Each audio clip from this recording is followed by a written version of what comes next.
Welcome to the Deep Dive. Today we're getting into a really complex situation that's been unfolding online.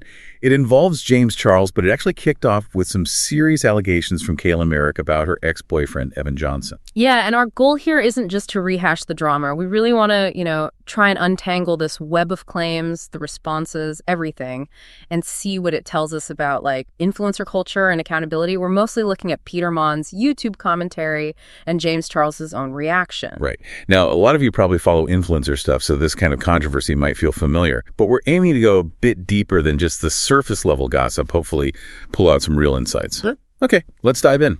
So it all started with Kayla Merrick. She's a 20-year-old influencer, TikTok, YouTube. All right. And she posted this, really long video, about 2 hours. 2 hours? Yeah. And in it, she laid allegations of abuse during her 9-month relationship with her ex, Evan Johnson, who's also 20. And things moved pretty fast after that in the real world, didn't they? Yeah. Evan Johnson was arrested shortly after Kayla's video dropped. Exactly. On charges of domestic assault and also violating his probation. So it really highlights how these online stories can have very serious offline consequences. Definitely. And then there was another piece. Kayla mentioned on a podcast something about a betrayal by a close friend she discovered at Coachella. She was a bit vague, hinting at more to come, but couldn't say much because of a court date, May 7th. Right. And that hint, that detail, kind of became the bridge to James Charles getting involved, didn't it? It seems that way. Because then this guy, Zach Saris, who's apparently a friend of Evan's, went on the Be Better podcast. Okay. And he made some pretty specific claims about James Charles. He alleged he'd seen flirty messages, even nude photos, supposedly sent by James to Evan.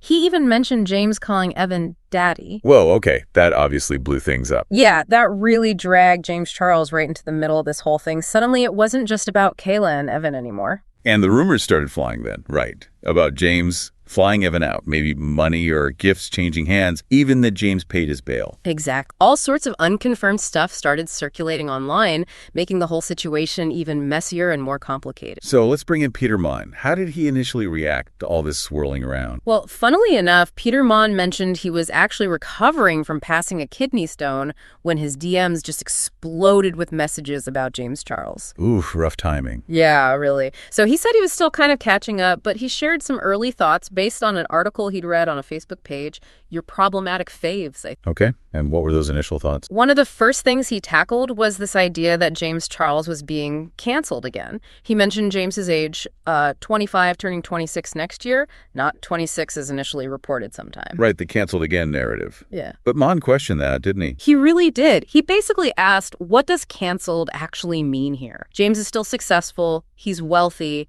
has his career, shows up at places like Coachella.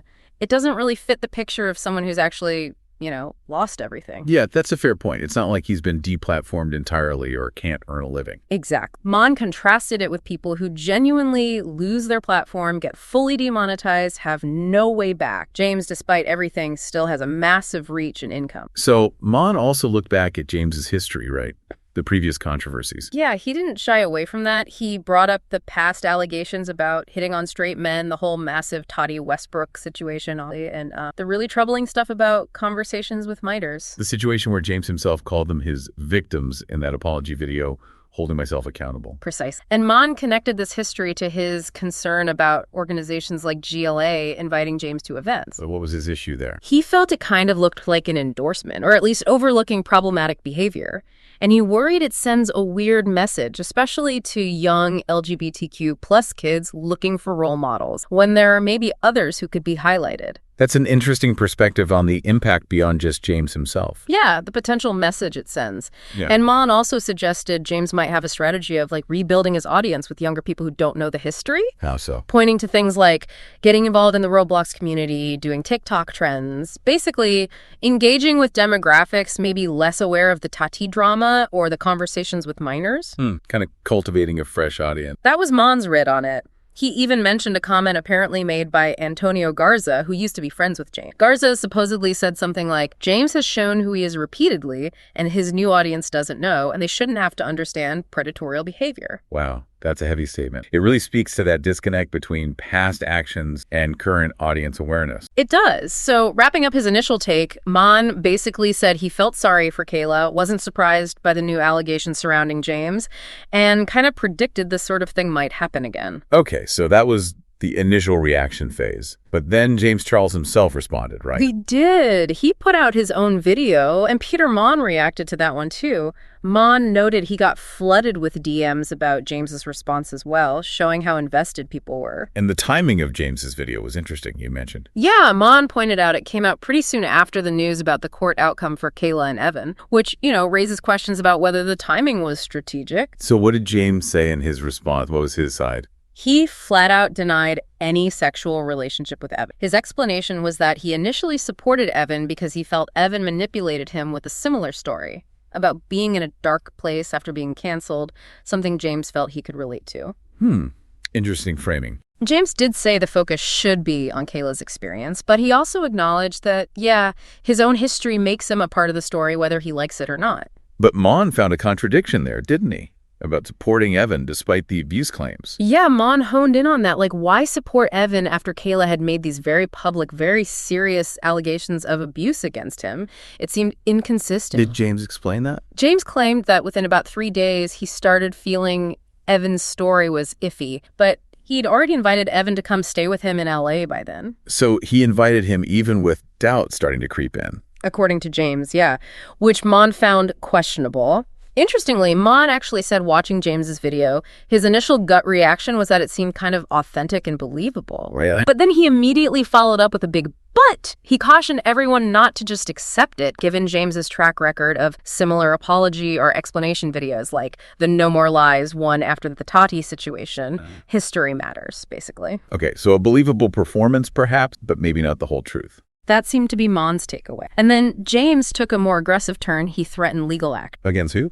Against Zach Sears, the friend who went on the podcast, and possibly against the Be Better podcast itself. He called their claims defamatory and slanderous lies. Threatening lawsuits. That's a common tactic in these things. It is. James also did this thing where he gave consent for any video evidence of a sexual encounter to be released, basically daring anyone to produce something he implied doesn't exist. A sort of put up or shut up move. Pretty much. He also tackled the bail rumors, saying Evan's family paid it, not him, and Kayla's sister apparently confirmed that later. Okay, so that part seems cleared up. James also denied trying to silence anyone and told YouTube they could release any proof if he'd tried to get the Be Better podcast episode taken down, implying he hadn't.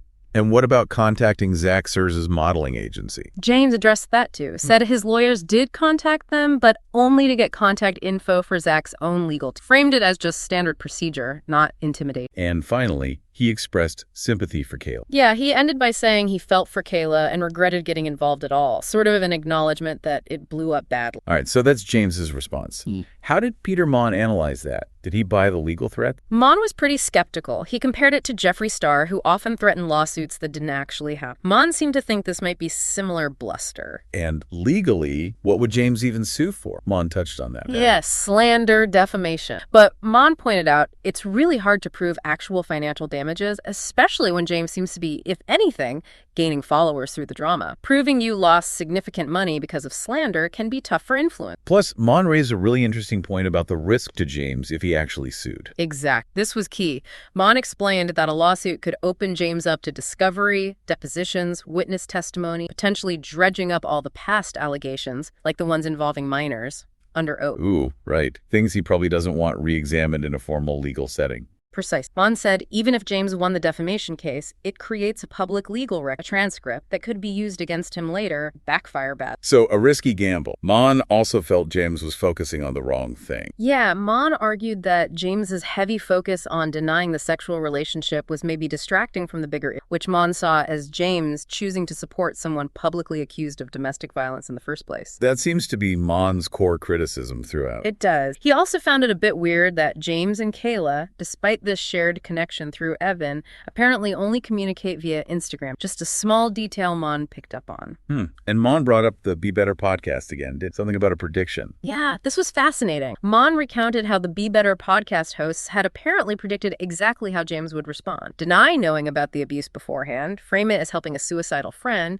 show selective receipts, and Monn felt James's video hit all those points. Like he followed a script they predicted. It seemed that way to Monn. The podcast had also claimed James hired a former federal prosecutor, adding another layer. Did Monn comment on Zach Sur's motivation? He acknowledged the Be Better host's view that Zach might be acting out of self-interest, sure. But Monn really emphasized that even if Zach's motives are questionable, it doesn't change the seriousness of Kayla's original abuse allegations against Evan. Keep the focus there. Right, separating the issues. And Monn circled back to James, drawing parallels between Evan's cancellation and his own past dramas, like Toddy. Monn sees this as a recurring pattern for James reframing things to gain sympathy.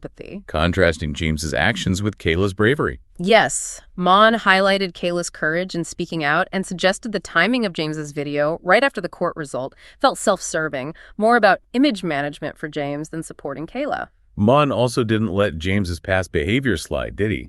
No, he brought up things like James reportedly joking about the Tatis situation at his own birthday party, or that time he apparently taught people how to fake cry for apology videos. Little details that add context to how Monn interprets James's current action. So ultimately, Monn thinks the lawsuit is a bad idea for James. Yeah, he basically questioned the wisdom of it, suggesting it could open a huge can of worms and bring way more scrutiny, potentially reviving past issues legally. And his final point was about the pattern. Right. Monn concluded that while this specific drama is about James defending an alleged abuser different from the past sexual misconduct allegations, it still fits into what Monn sees as a larger pattern of problematic behavior from James Charles. Okay, wow. So pulling this all together, it's definitely a tangled situation. You've got these really serious abuse allegations at the core, then this whole layer of online drama, responses, potential lawsuits. It's incredibly complex. And like Peter Monn highlighted, getting to the absolute truth in these online scenarios is always, always difficult. Different narratives, different motivations. Yeah.